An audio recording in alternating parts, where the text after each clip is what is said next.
Hello बेटा।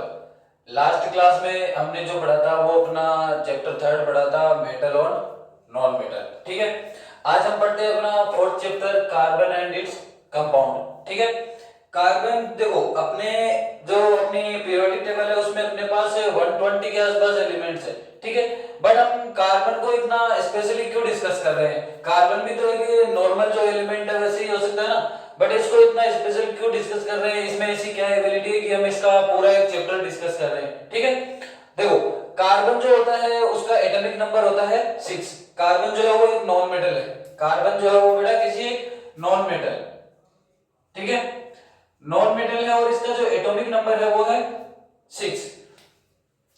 इसका जो सिंबल होता है वो होता है सी। ठीक है, एटॉमिक नंबर 6 होगा तो ऑब्वियसली इसका जो इलेक्ट्रॉनिक कॉन्फ़िगरेशन होगा वो 2 and 4 हो जाएगा। ठीक है, अब देखो क्वेश्चन, अपना पहला क्वेश्चन यहां से ये पुट अप होता है कि carbon why there are many compounds of carbon. Carbon के इतने कंपाउंड्स क्यों है नेचर में? अगर अपनी डेली लाइफ की हम बात करें तो हम सबसे ज्यादा जो यूज करते हैं वो कार्बन के प्रोडक्ट यूज करते हैं। जितने भी पॉलीमर्स हैं उन सब में क्या है? कार्बन अवेलेबल है। तो इसके पीछे का रीजन क्या है कि कार्बन के इतने सारे कंपाउंड्स अवेलेबल है? तो इसके बेटा दो रीजन है। ठीक है, पहला रीजन जो है वो कार्बन जो है वो टेट्रावेलेंट है। टेट्रावेलेंट यानी इसकी जो वैलेंसी है वो +-4 हम मान सकते हैं। वैसे अभी आगे हम जब डिस्कस करेंगे तो इसकी यार ये क्या करता है, ना तो 4 इलेक्ट्रॉन गेन करता है और ना ही 4 इलेक्ट्रॉन डोनेट करता है। तो इसकी वैलेंसी हम मानते हैं +-4, बट ये 4 इलेक्ट्रॉन गेन भी नहीं कर सकता और 4 इलेक्ट्रॉन डोनेट भी नहीं कर सकता। अगर ये 4 इलेक्ट्रॉन गेन करता है तो इसका जो न्यूक्लियस है वो डिसबैलेंस हो जाएगा।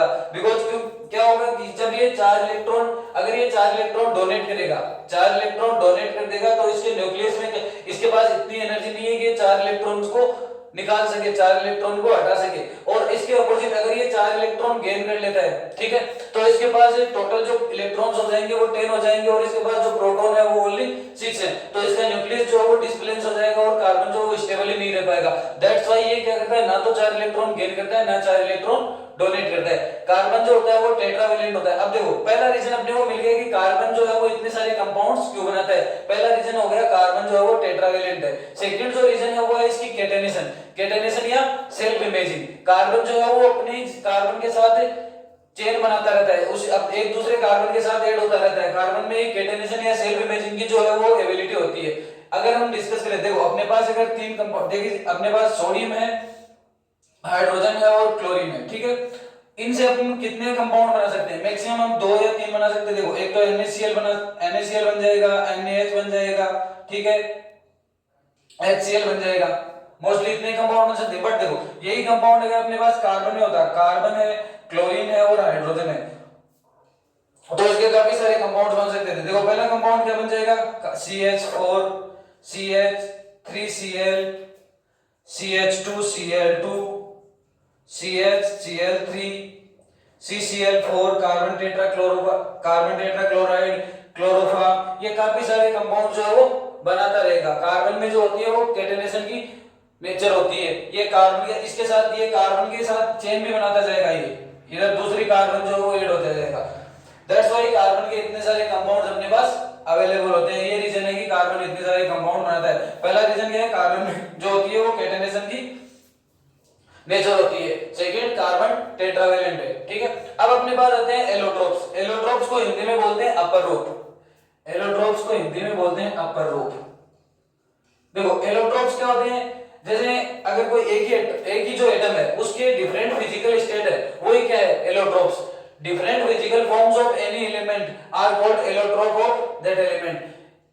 पहला जो अपने पास, अपने को कार्बन के वजह काफी सारे एलोट्रोप्स होते हैं, बट अपने को कितने पढ़ने हैं? अपने सिलेबस में जो दे रखे हैं वो 2 या 3 दे रखे हैं। पहला जो अपने पास है वो है डायमंड। डायमंड जो है वो कार्बन का एलोट्रोप है। डायमंड की जो स्ट्रक्चर होती है वो कुछ ऐसी होती है। इसमें क्या होता है? एक कार्बन चार बॉन्ड बनाता है, ठीक है, और ये इस फॉर्म में एडजस्ट रहता है। इसकी जो शेप होती है वो 3 डायमेंशनल होती है। 3 डायमेंशनल स्ट्रक्चर होती है डायमंड की।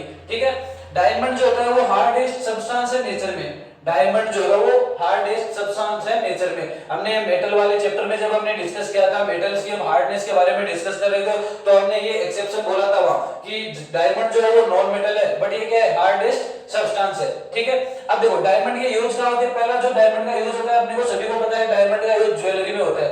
ठीक है, सेकंड इसका जो यूज होता है वो एब्रेसिव में होता है और थर्ड जो यूज होता है उसका ड्रिलिंग में होता है। ठीक है, ये कार्बन के डायमंड के यूजेज हो गए। अब सेकंड जो कार्बन का एलोट्रोप आता है वो अपने पास आता है ग्रेफाइट। ग्रेफाइट भी कार्बन का एक एलोट्रोप है। ग्रेफाइट की जो स्ट्रक्चर होती है वो कुछ ऐसी होती है, ठीक है। इसमें एक कार्बन, इसमें देखो हमने नॉन मेटल में जब डिस्कस किया था तो वहां पर हमने भी डिस्कस किया था कि ग्रेफाइट जो है वो एक नॉन मेटल है, बट क्या करता है, इलेक्ट्रिसिटी का कंडक्शन करता है। उसका अपने को जो रीजन है वो यहाँ से पता चलेगा, ठीक है। उसका रीजन क्या है, देखो ग्रेफाइट में जो एक कार्बन है वो 3 बॉन्ड बनाता है, एक कार्बन जो है वो 3 ही बॉन्ड बनाता है, उसमें एक इलेक्ट्रॉन फ्री रहता है, दैट्स व्हाई वो इलेक्ट्रिसिटी का कंडक्शन करता है, because of free electron. Graphite जो इलेक्ट्रिसिटी का कंडक्शन कर रहा था, ग्रेफाइट नॉन मेटल था बट क्या कर रहा था, इलेक्ट्रिसिटी का कंडक्शन कर रहा था। वो इलेक्ट्रिसिटी का कंडक्शन इसलिए कर रहा था बिकॉज़ ग्रेफाइट में कार्बन की जो वैलेंसी होती है वो 4 होती है, कार्बन 4 बॉन्ड बना सकता है, बट ग्रेफाइट में एक इलेक्ट्रॉन फ्री रहता है, कार्बन 3 ही बॉन्ड बनाता है, दैट्स व्हाई ग्रेफाइट जो है वो इलेक्ट्रिसिटी का कंडक्शन करता है एक इलेक्ट्रॉन फ्री रहने के कारण। ग्रेफाइट की जो शेप होती है वो 2 डायमेंशनल शेप होती है। इसमें जो ये लेयर बनती है सेम लेयर इसके नीचे बनेगी और ये दोनों एक दूसरे के साथ अट्रैक्शन में रहेगी। इनके बीच में जो फोर्स ऑफ अट्रैक्शन होता है उसको बोलते हैं वैन डर वाल force of attraction, van der वाल फोर्स ऑफ अट्रैक्शन, जिसे ये क्या रहती है, एक दूसरे के ऊपर, ये शीट की फॉर्म में एक दूसरे के ऊपर एडजस्ट रहती है, ठीक है। और वैन डर वाल फोर्स ऑफ अट्रैक्शन इनके बीच में जो रिस्पांसिबल होता है इनके अट्रैक्शन के लिए। अब देखो ग्रेफाइट का यूज क्या होता है, ग्रेफाइट जो हम इलेक्ट्रोलाइसिस करवा रहे हैं उसमें इलेक्ट्रोड बनाने में क्या होता है, ग्रेफाइट का यूज होता है पहला तो, ठीक है। सेकंड जो यूज होता है वो सेल और बैटरी में भी इसका यूज होता है। थर्ड जो यूज होता है वो पेंसिल में होता है। पेंसिल में जो राइटिंग जिसे हम लिखते हैं ना, राइटिंग वाला जो पार्ट होता है उसमें क्या होता है, ग्रेफाइट होता है। थर्ड अपने पास जो आता है कार्बन का एलोट्रोप वो आता है अपने पास बकमिस्टर फुलविन। इसका जो फार्मूला होता है उसमें होता है C16। इसमें कार्बन 60 कार्बन जो है 60 कार्बन जो है वो हेक्सागोनल और पेंटागोनल शेप में एक सॉकर बॉल की फॉर्म में एडजस्ट रहते हैं, ठीक है। एक बॉल की फॉर्म में एडजस्ट रहते हैं, आप ऐसा याद रख सकते हो, एक बॉल की फॉर्म में एडजस्ट रहते हैं बकमिस्टर फुलविन में ठीक है। इसके बाद अपने पास स्टार्टिंग होती है अपनी कोवेलेंट बॉन्ड से, ठीक है। को अभी हमने क्या डिस्कस किया कि कार्बन जो है वो ना तो 4 इलेक्ट्रॉन गेन करता है ना 4 इलेक्ट्रॉन डोनेट करता है, तो कार्बन फिर बॉन्डिंग कैसे करता है, कार्बन कैसे बॉन्ड बनाता है, कार्बन बनाता है कोवेलेंट बॉन्ड। कोवेलेंट बॉन्ड को कैसे डिफाइन करेंगे, a type of bond in which 2 atoms share a pair of electron. ऐसा बॉन्ड, इसको हिंदी में देखो, अगर इंग्लिश में इसको डिफाइन करना चाहिए, a type of bond in which 2 atoms share a pair of electron.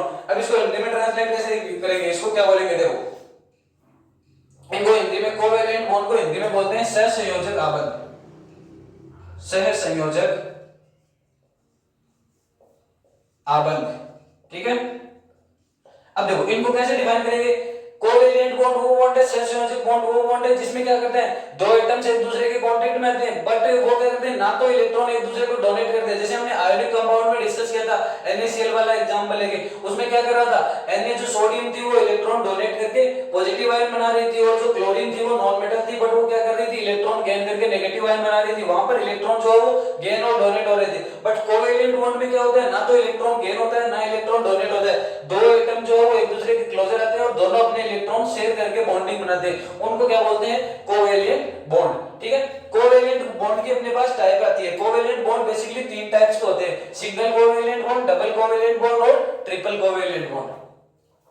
सबसे पहले डिस्कस करते हैं सिंगल कोवेलेंट बॉन्ड। अगर आप इसको लिखना चाहो कोवेलेंट बॉन्ड को, a type of bond in which 2 atoms share a pair of electron. अब हम पढ़ते हैं single covalent bond.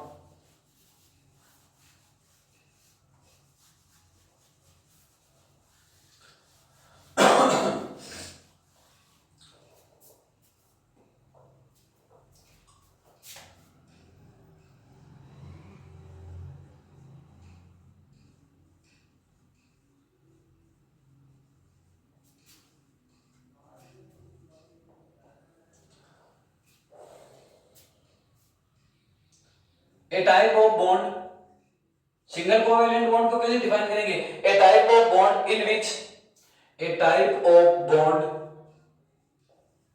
In which atoms share one pair of electrons।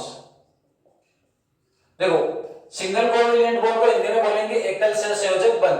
बस इसको कैसे डिफाइन करेंगे, ए टाइप ऑफ बॉन्ड और a type of bond in which atom share a pair of electron, जिसमें क्या होता है एक सिंगल पेयर इलेक्ट्रॉन्स का शेयर होता है, उसको बोलेंगे सिंगल कोवेलेंट बॉन्ड। एग्जांपल है समझते, देखो हाइड्रोजन, हाइड्रोजन के पास कितने आउटर शेल में इसके एक इलेक्ट्रॉन है, ठीक है, ये जब दूसरे हाइड्रोजन के कांटेक्ट में आएगा, ठीक है, दूसरे हाइड्रोजन के कांटेक्ट में जब आएगा, इसके भी आउटर शेल में कितने इलेक्ट्रॉन है, एक इलेक्ट्रॉन, तो दोनों हाइड्रोजन क्या करेंगे अपना एक एक इलेक्ट्रॉन शेयर कर देंगे, ठीक है, और इनके बीच में ये single bond, single covalent bond बन जाएगा हाइड्रोजन और हाइड्रोजन के बीच में। सिंगल कोवेलेंट बॉन्ड को, सिंगल बॉन्ड को एक की जो लाइन है उससे शो करते हैं, ठीक है। अब हम पढ़ते हैं double covalent bond. Double covalent bond when two pairs of electron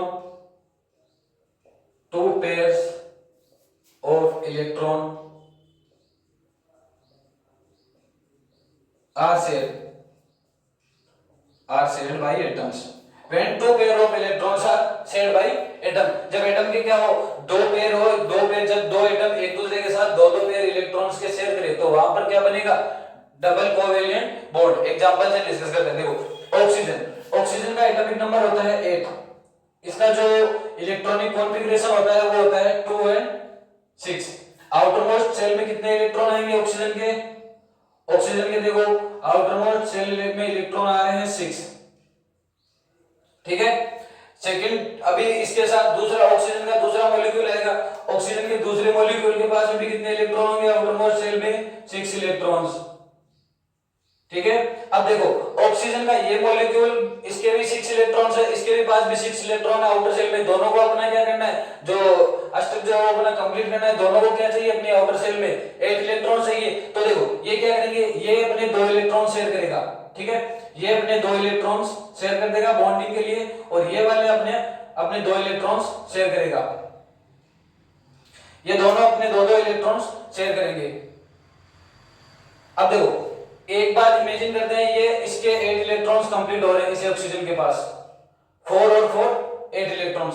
अब इस ऑक्सीजन के पास, ये इस ऑक्सीजन के 8 इलेक्ट्रॉन्स हो गए, ठीक है, इसके भी 8 इलेक्ट्रॉन से कंप्लीट है, इसके भी 8 इलेक्ट्रॉन्स कंप्लीट है, तो ऑक्सीजन और ऑक्सीजन के बीच में क्या बन गया, double bond.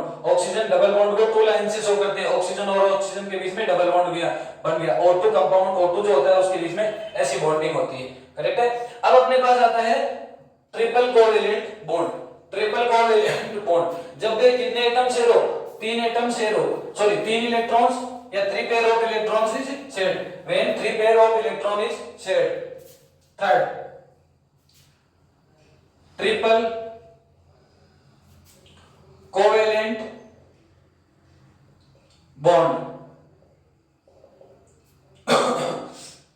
where atoms share 3 pair of electron, 3 pair of electron, okay. जब क्या हो, 3 देखो पहले कितने पेयर शेयर हो रहे थे, एक इलेक्ट्रॉन शेयर हो रहा था, फिर 2 इलेक्ट्रॉन शेयर हुए, अब देखो 3 इलेक्ट्रॉन शेयर करेंगे।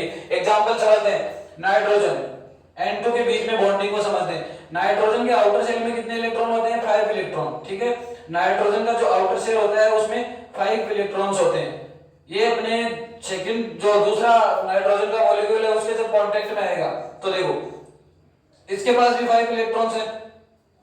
अब ये क्या करेंगे ये दोनों 3 जो इलेक्ट्रॉन्स है वो शेयर करेंगे। देखो इस नाइट्रोजन के पास कितने इलेक्ट्रॉन हो गए, 8 इलेक्ट्रॉन, 5 और 3 8। अब इस नाइट्रोजन के पास कितने इलेक्ट्रॉन्स हो जाएंगे, ये इलेक्ट्रॉन 8 इलेक्ट्रॉन इसके पास हो गए।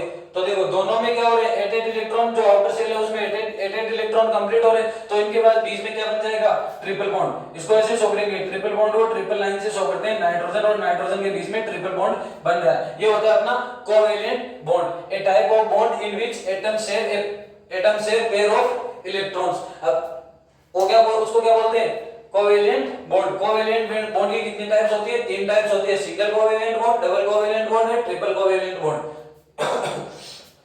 अब देखो 4 इसके बाद ये भी आप डाउट हो सकता है कि 4 कोवेलेंट बॉन्ड भी बनना चाहिए, लेकिन 3 से ज्यादा कोवेलेंट बॉन्ड नहीं बनते। 3 से ज्यादा कोवेलेंट बॉन्ड अगर बनेंगे तो एटम जो है वो स्टेबल नहीं रह पाएगा, उसमें इतना वो एक दूसरे के इतने क्लोजर आ जाएंगे, एक दूसरे के इतने ओवरलैप हो जाएंगे कि वो एटम स्टेबल नहीं रह पाएगा। इसलिए 3 से ज्यादा कोवेलेंट बॉन्ड नहीं बन सकते। इसके बाद अपने पास आते हैं hydrocarbons.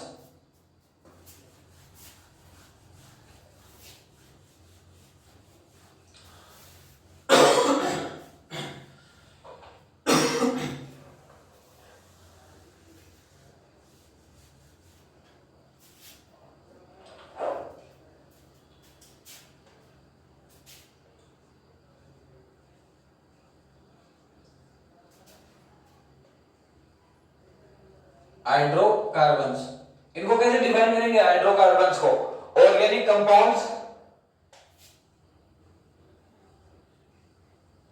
Organic compounds containing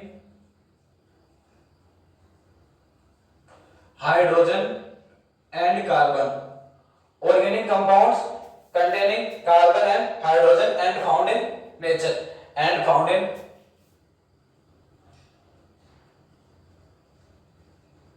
nature। Okay, अब देखो हाइड्रोकार्बन्स को हमने डिफाइन कर दिया, organic compounds containing carbon and hydrogen and found in nature. Hydrocarbons की अपने पास 2 टाइप्स आती है, हाइड्रोकार्बन्स की अपने पास आती है 2 टाइप्स। फर्स्ट जो आती है वो आती है saturated hydrocarbon and second is unsaturated hydrocarbon. First one is hydrocarbons अपने पास 2 टाइप्स के होते हैं। फर्स्ट वन जो है अपने पास होता है सैचुरेटेड हाइड्रोकार्बन, सैचुरेटेड और अनसैचुरेटेड।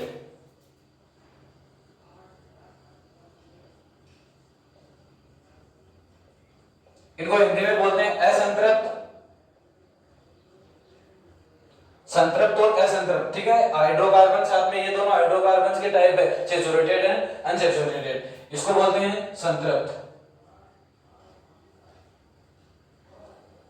अब देखो सैचुरेटेड हाइड्रोकार्बन्स कौन से होते हैं? सैचुरेटेड हाइड्रोकार्बन्स वो होते हैं, अभी जस्ट हमने कोवेलेंट बॉन्ड के बारे में डिस्कस किया है, तो जिनमें सिंगल कोवेलेंट बॉन्ड हो, जिनमें क्या हो सिंगल कोवेलेंट बॉन्ड, वो सारे सैचुरेटेड हाइड्रोकार्बन्स हैं। सिंगल कोवेलेंट बॉन्ड, इनको डिफाइन कैसे करेंगे? Hydrocarbons in which single covalent bond is when single covalent hydrocarbons in which single covalent bond is available between carbon and carbon, जहां पर क्या हो कार्बन और कार्बन के बीच में सिंगल कोवेलेंट बॉन्ड हो, वो सारे क्या है सैचुरेटेड हाइड्रोकार्बन्स। इनका जो फॉर्मूला होता है, इनका जो जनरल फॉर्मूला होता है वो होता है CnH2n+2, CnH2n+2। अभी इनके बारे में डिस्कस कर लेते हैं। देखो कार्बन, इसमें देखो n जो बताता है वो कार्बन्स के नंबर्स को बताता है, उसके साथ जितने n की वैल्यू हम जैसे पुट करेंगे उससे अपने को हाइड्रोजन की वैल्यू मिल जाएगी। तो कार्बन की वैल्यू n की वैल्यू हम 1 लेते हैं, देखो n = 1, then C1H2 × 1+2, then compound क्या है अपने पास CH4। ठीक है, इसकी स्ट्रक्चर जो होती है वो ऐसी होती है, देखो कार्बन है, कार्बन के साथ हमने बोला है सैचुरेटेड जो हाइड्रोकार्बन्स होते हैं उनमें सिंगल कोवेलेंट बॉन्ड होता है, तो ये चारों हाइड्रोजन इसके साथ सिंगल कोवेलेंट बॉन्ड से कनेक्ट हो जाएंगे। ठीक है, अब इसका नाम जो होता है, अभी इसका जो नेम होता है वो होता है मेथेन।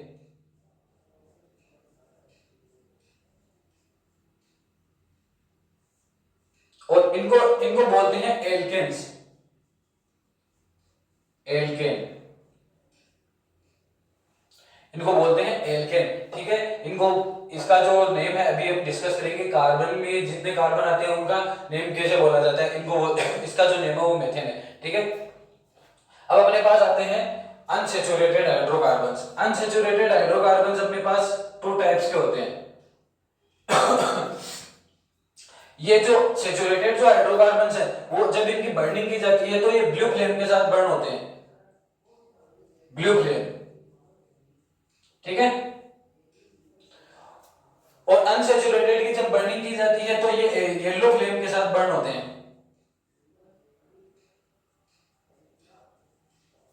हाँ, अनसैचुरेटेड हाइड्रोकार्बन जो है वो अपने पास टू टाइप्स के होते हैं। देखो, जिनमें डबल बॉन्ड आ रहा है, डबल डबल कोवेलेंट बॉन्ड या डबल बॉन्ड, वो भी सारे अनसैचुरेटेड है। और जिनमें ट्रिपल कोवेलेंट बॉन्ड आ रहा है, जिनमें ट्रिपल बॉन्ड बन रहा है, वो भी क्या है, अनसैचुरेटेड है। पहले बात करते हैं डबल कोवेलेंट वालों की। डबल बॉन्ड, इनका जो जनरल फॉर्मूला होता है वो होता है CnH2n। देखो n यहां पर देखो, n is equal to 2 put करेंगे जब हम, ठीक है, n की वैल्यू जब 2 पुट करते हैं तो अपने पास कंपाउंड बनता है C2H2 मल्टीप्लाई बाई 2, तो कंपाउंड अपने पास आता है C2H4, ठीक है। अब देखो C2H4 जब अपने आया तो इसकी स्ट्रक्चर बनानी है अपने को, कार्बन, और हम अपने को पता है कार्बन और कार्बन के बीच में कैसा बॉन्ड है, डबल बॉन्ड। कार्बन और कार्बन के बीच में हमने डबल बॉन्ड बना दिया, ठीक है। अब कार्बन की वैलेंसी होती है 4, कार्बन की 2 वैलेंसी तो क्या हो रही है, सेटिस्फाइड हो रही है, बट 2 वैलेंसी अभी भी अनसेटिस्फाइड है, तो क्या करेंगे, एक एक हाइड्रोजन, ऐसे 2 हाइड्रोजन। अब देखो इस कार्बन की जो है वो चारों वैलेंसी कंप्लीट हो रही है, 2 वैलेंसी हाइड्रोजन के साथ 2 बॉन्ड बना रहा है और 2 बॉन्ड कार्बन के साथ बना रहा है। अब ऐसा ही ये कार्बन क्या करेगा, एक हाइड्रोजन और एक हाइड्रोजन, ये दोनों इसके साथ ऐड हो जाएंगे। अब दोनों कार्बन की 4-4 वैलेंसी भी पूरी कंप्लीट हो रही है।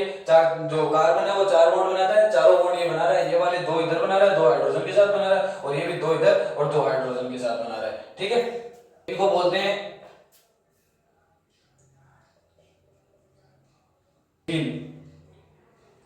इनको बोलते हैं एल्कीन, ठीक है, एल्कीन, हिंदी में लिख रहा हूं एल्कीन, इनको बोलते हैं एल्केन, एल्केन, एल्कीन। देखो ये कंपाउंड अपने पास बना C2H4, तो इसका नाम क्या हो जाएगा, देखो अभी जस्ट अगली स्लाइड में हम देखेंगे। देखो कार्बन जहां पर 1-2 आता है, 1-2 के लिए क्या यूज करते हैं, देखो वहां पर एक कार्बन के लिए मेथ यूज करते हैं, 2 कार्बन के लिए एथ यूज करते हैं। तो ये देखो इन आ रहा है, इनके लास्ट में जो लगता है उनका लगता है इन, ठीक है, इनके लगता है इनके लगता है इन, ठीक है। तो ये क्या बन जाएगा, एथीन,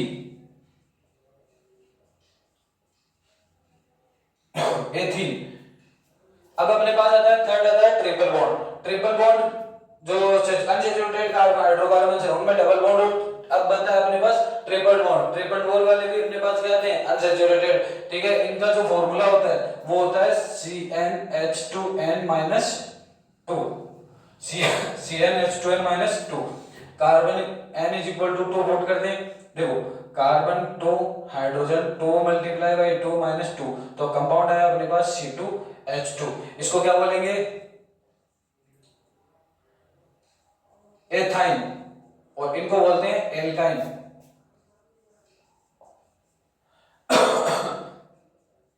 एल्काइन। इनके जो लास्ट में वर्ड लगता है वो लगता है आइन। एल्केन, एल्केन के लास्ट में लगता है एन, एल्किन, इन, ठीक है, और alkyne, alkene, alkene, alkyne. C2H2, इसकी स्ट्रक्चर कैसी बनेगी, हमने को पता है कार्बन और कार्बन के बीच में कैसा बॉन्ड है, ट्रिपल बॉन्ड। कार्बन की 3-3 वैलेंसी तो सेटल हो रही है 3 बॉन्ड से, बट एक एक ये हाइड्रोजन के साथ बॉन्डिंग बना रहा है। देखो C2H2, इसका नाम क्या हो जाएगा, एथाइन। ये होते हैं सैचुरेटेड और अनसैचुरेटेड हाइड्रोकार्बन्स। अब अपने पास डिस्कस कर लेते हैं ये जो हम नाम बोल रहे हैं, मेथेन या एथेन, एथाइन, प्रोपाइन, ब्यूटाइन, ये कैसे बोलते हैं, इसके बारे में डिस्कस कर लेते हैं। देखो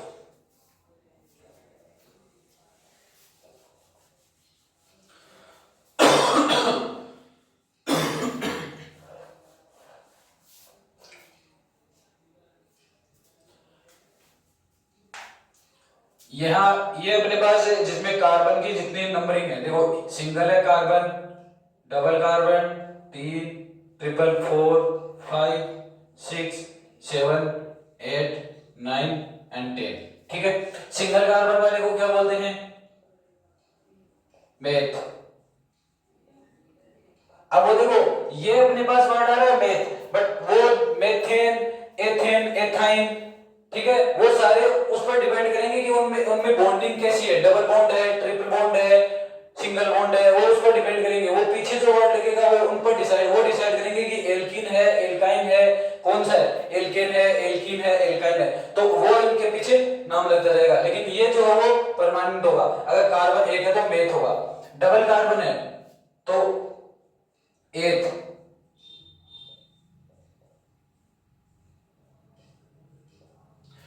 है तो प्रोप, 4 कार्बन है तो ब्यूट,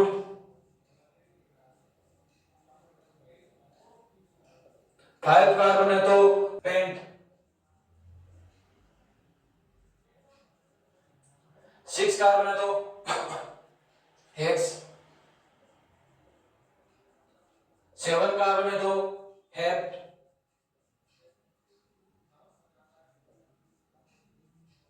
8 कार्बन है तो ऑक्ट, 9 कार्बन है तो non,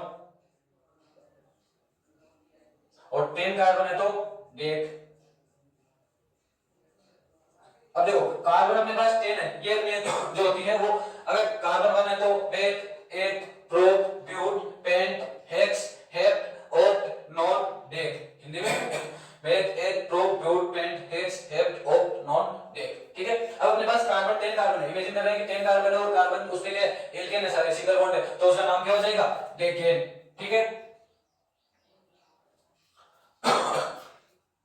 methane, ethane, propane, butane, pentane, hexane, heptane, octane, non और डेकेन। अब अगर एल्केन के लिए तो हमने डिस्कस कर लिया, अगर उसमें डबल बॉन्ड है तो क्या बनेंगे? एल्केन, एल्कीन, तो क्या बनेंगे? Ethene, propene, butene. और अगर ट्रिपल बॉन्ड है तो क्या बनेंगे? एल्काइन, एल्काइन बनेंगे तो ethyne, propyne, butyne, pentyne, hexyne, ये सारे बनेंगे।